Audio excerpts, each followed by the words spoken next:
way! Movies have existed for as long as people have had eyes, if not longer. So what do you do if you want to watch one? Well, you could go to the movie theatre, risk catching tuberculosis and walk out 20 quid lighter. And it's true that the cinema is the best place to watch a film. But what if you're lazy and don't want to have to drive down to your local Odeon? You could always pirate a movie, watch a stream or a cam rip, and fill out the list of reasons why the death penalty should be brought back, you fucking monster. No, there's another way to watch films. One that bridges the gap between legality and comfort, and I want to take you through the history of it here today.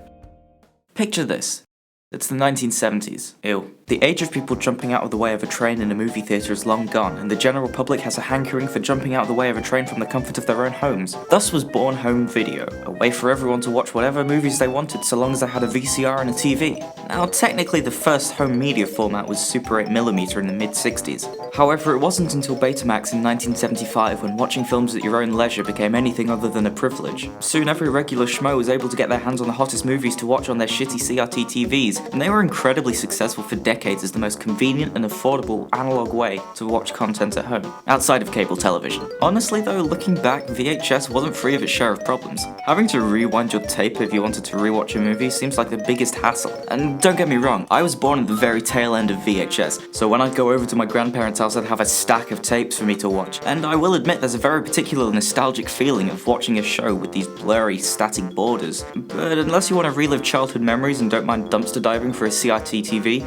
there is no reason to go back to this format anymore. These were the VHSs I was able to salvage, and I have to say, what a fucking collection. The Green Mile and Thomas and the Magic Railroad, date night is saved. A bunch of companies would try their hand at one-upping VHS, most of which ending in fucking disaster. Laserdiscs.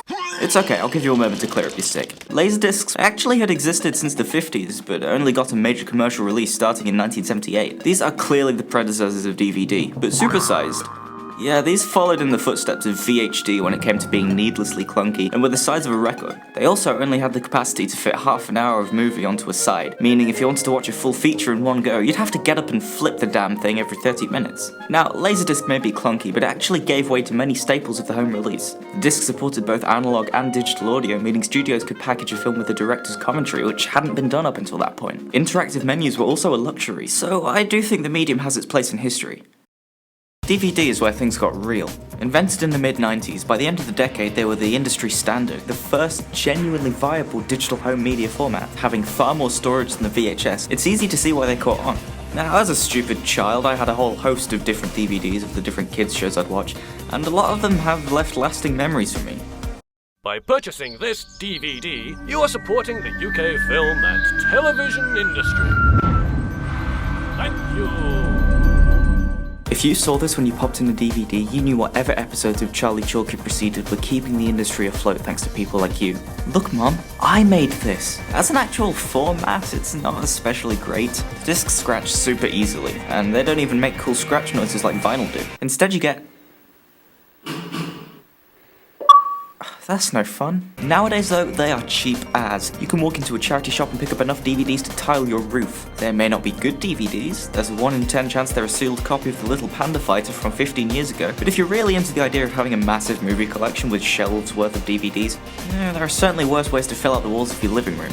More on that later. Blu-rays are a whole different story though. Created by Sony in the 2000s, the high-def format won the war against HD DVD by not being total shit. Ever since then, Blu-ray has been the main branding for home releases of movies and TV shows. You'll still get a few series that just refuse to release on Blu-ray despite airing in HD, but other than that, it's been the go-to for basically every studio for decades. And you can see why, man. These things take a beating compared to DVDs. You have to get creative if you want to destroy a movie out of spite. They're way more expensive though. You go to a thrift store and you'll be lucky if you can find one Blu-ray that isn't some mockbuster schlock. The first Blu-ray I ever bought was a really big deal to me. Having just been gifted the PlayStation 4 the year prior, I could finally watch movies the way they were meant to be watched. In 2016, when the format was already a decade old. And the movie I watched was The Force Awakens. Cut me some slack, okay? I was a big Star Wars nut at the time, and seeing Episode 7 in theaters was a dream come true. It only made sense to see it again at a quarter the resolution. I will say though, sitting through the film at 1080p felt pretty magical. There was something different about seeing a movie on my TV with so much more clarity in the image than on DVD. It really made me engage with the shitty story more. Right now I'm trying to feel out the rest of my collection. I've got about 24 stragglers that I still own on DVD and need to upgrade to Blu-ray. People have told me to upgrade to 4K UHD because the image is much better, and I kinda don't want to. I mean, I'm sure there's a noticeable difference, but A, even though I have a 4K TV, I don't have the means to play 4K discs, and B, the idea of paying £20 for a copy of Ghostbusters 2 terrifies me. That's the universe where the terrorists win. Actual film reel is closer to 8K, so if anything, upgrading to 4K is just a way to spend more money in the meantime before they come out with the actual full resolution releases of movies. One thing I'll never get is people who buy a Blu-ray for every movie the week they release. I've seen videos where a guy unboxes half a dozen different copies of a hotly released film in several different formats only to say, yeah, I didn't really like it that much.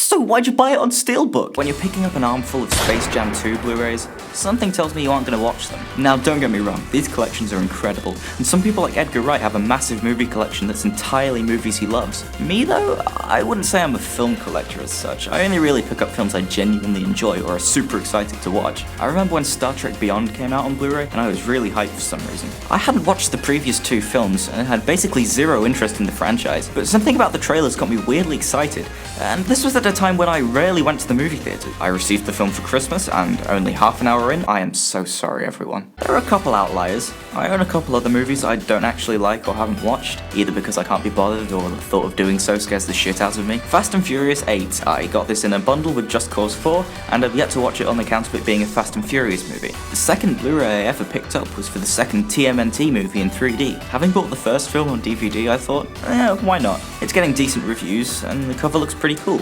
I don't like these movies. I think I just bought it for the novelty of having a 3D movie at home, plus the cheap Ninja Turtle masks that the film came with. I don't have any photographic evidence of this, and I can't find any information about it online, so I'm just going to assume I hallucinated them. But with Netflix becoming popular at the tail end of the 2000s, starting off as a way to rent DVDs before going full streaming service and kicking Blockbuster to the fucking ground, it seems as though physical movies are a thing of the past. Now you can just go on a website and have hundreds of titles at my feet, but I myself do have my issues with them. For one, there are just too many right now. If I want any kind of variety when it comes to films by different studios, I'm basically forced into subscribing to more than one service. I could go for Netflix, but they're not the hub for streaming they once used to be, since most Hollywood studios have seen the demand for streaming and have jumped ship onto their own terrible website. As a result, each site not only feels more proprietary, but the selection on each isn't nearly as impressive as it isn't the grab bag of classic content that Netflix used to provide. Even so, there is one elk of home video that stands to contest streaming: the special edition release. A movie comes out in theatres, it's done, get over it. After that though, there's a chance it'll be lost in obscurity and won't get any updated physical releases as technology progresses. The Disney Vault is a concept that angers me to no end. Up until around the DVD generation, Disney would only re-release one of their classic animated films for a limited time, using artificial scarcity to make it seem like a bigger deal than it was. Then the company would throw it back into the vault as it were, and you wouldn't be able to get your hands on a copy until the next time it was let out. This is why, if you find a copy of a Disney movie on DVD, you'll likely see the packaging brandishing the phrase Platinum Edition or Diamond Edition for one of the older films, like it's a fucking Royal Jubilee. A lot of the time a collector's edition will be an excuse to make sure a movie doesn't fall into total obscurity or become lost media. It's important that if you really want to watch a movie, you'll be able to find a copy of it online somewhere or at a store like HMV. Now, whilst there are charities like Martin Scorsese's The Film Foundation, which will take it upon themselves to save these features actual film reels, in my opinion the most famous company dedicated to cataloguing movie history is the Criterion Collection.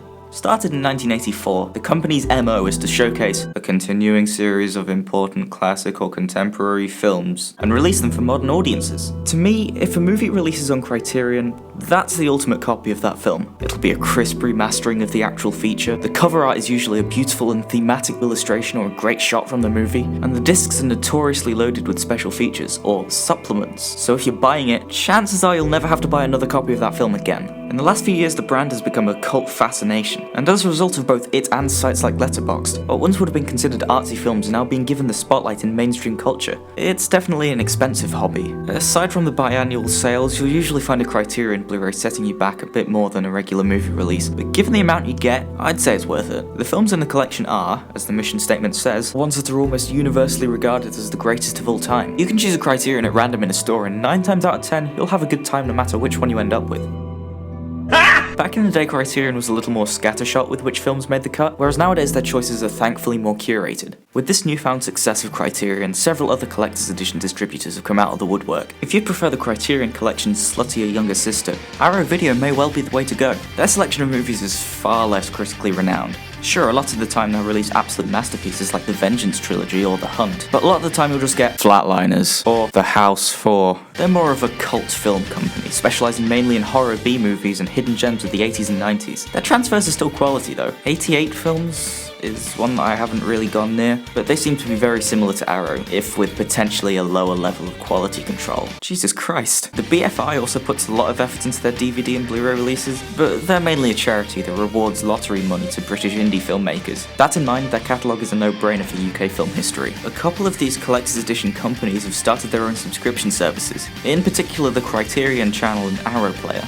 The former isn't available in the UK without a VPN, but from what I've heard it's pretty dire. Not a whole lot to choose from, and titles leave far too quickly. Arrow Player seems to be a bit better, but that might just be because cheesy 80s horror garbage is a lot easier to come by. You're telling me they have the entire Puppet Master collection? They've even got a few movies that aren't physical Arrow releases yet, which kind of defeats the purpose of collector's editions, but Criterion Channel does this too, so whatever. It arguably ruins the magic of picking up one of their Blu-rays. Instead of, oh, this is the best way I can watch this movie I care about. Suddenly it's, oh, well I could buy a physical copy of this movie I care about, but alternatively I could just load up Chrome and watch it on my laptop for £10 a month and not own the movie at all. Jeez George, save some first world problems for the rest of us. Streaming exclusivity does bring me on to perhaps the greatest problem with home media though. The region lock. Whoever came up with region coding should be hung, drawn and quartered. Let me clarify that statement. You know how just a second ago I was talking about how the Criterion Collection is a means of preserving films that otherwise might have been lost to time, and a new way for people outside of the know to experience a potentially amazing movie? Well, the actual company Criterion is based in the US, so a vast majority of their releases are Region A. Here in the UK, we only get a handful of their over 1,000 movie catalogue, usually several years after it releases. Our copies are Region B, since our Blu-ray players, even machines that aren't meant exclusively for movies, that support multiple regions for their other compatible formats like PS4s and Xbox Ones, are locked to that region, so we're essentially gated off for a good portion of that film library. It is such a pain in the arse seeing an incredible copy of Parasite with ingenious packaging and a ton of bonus features on Amazon, only to realise, oh wait, there's no point in me buying that, because when I put it into my PlayStation I'm going to be greeted with a FUCK YOU! I could just get a region-free Blu-ray player, but the fact that I have to do that in the first place is for basically no reason is the definition of bad news bears. Thankfully, with the introduction of 4K UHD, Blu-rays look to be region-free from now on, which is a hopeful sign for the future. But the slight annoyance of not being able to own every movie ever is the reason I made this video in the first place, because home media is kinda cool. Being able to watch movies at home is something that we all take for granted now, especially with the dawn of streaming. But it's something that for the longest time was just a pipe dream for movie buffs. And whatever form movies take in the future, I think there'll always be a place for physical media. If not for the general audience, then for hardcore fans, because hey, who else is gonna want a sealed copy of The Little Panda Fighter on DVD? Oh. I should hire a bodyguard.